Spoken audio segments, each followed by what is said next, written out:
hapo hizo ambavyo Ayubu alivyosimama hakastahimili magumu.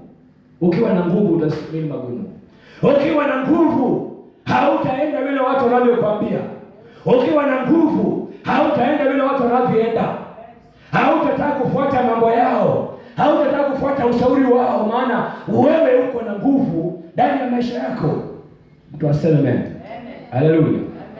Ukiwa na nguvu kama za Ayubu, watu wanamkuja na muuliza, wewe Ayubu, wewe angalia mtu mwema, inaonekana ya kwamba wewe umetenda dhambi.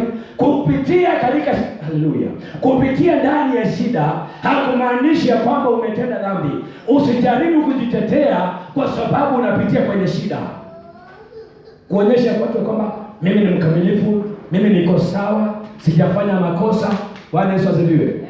Halo, mtu aseme amen. Hali ya kwamba kwa sababu unapitishiwa kwa uchungu unaanza kusema mimi sikutenda hiyo dhambi. Wacha, nilikuwa naongea na mtu juzi nikimwambia